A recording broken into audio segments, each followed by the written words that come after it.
Oppo recently refreshed its affordable A series of smartphones and introduced Oppo A52 at Rs 16,990 for the single 6GB and 128GB model. Hi, I am Ashri Khandelwal and I've been using the device for a while now, and in this video I will tell you if it is worth a buy or not. So let's just dive into the review.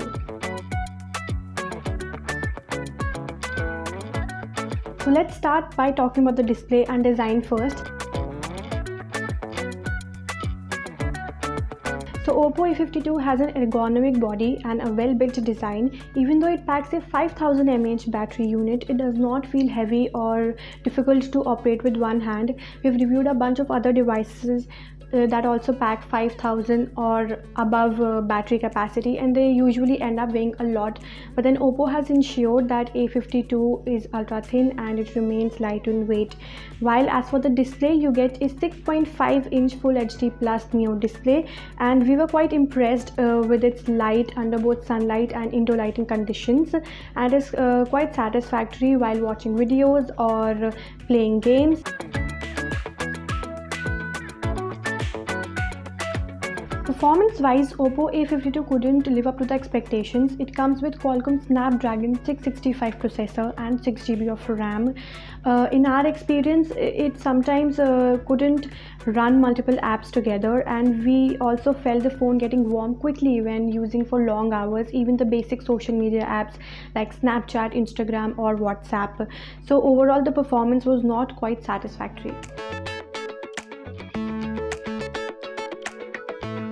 In the camera department, Oppo A52 gets 4 rear cameras at the back and 8 megapixel selfie shooter.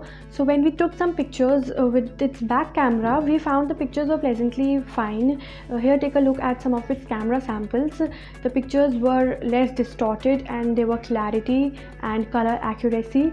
But when it comes to selfie cameras, just like as every other budget smartphone in this price range, you'll find the pictures a little too washed out and slightly whitened, and there were less color accuracy as well.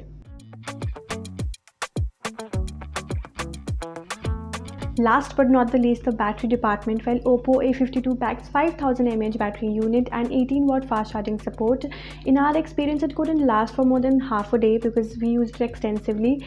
But if you are an average user, you might pull it off for entire day, but it takes a lot of time to fuel back up, almost like 1 hour 50 minutes. That's a lot, but I think it's fine considering the price. It's time for the verdict. Well, Oppo A52 could have been a fantastic option if the company would have given better processor and fast charging support, but we don't get any of that. And the biggest problem is the price. I mean, it costs Rs 16,990 and it offers mediocre performance. If you're spending this much, you would want the phone to offer at least decent performance. So that is why I would rather recommend you to buy Poco M2 Pro. That is much more affordable. It costs Rs 13,999 in India. I hope you like this video. I will see you very soon with another phone.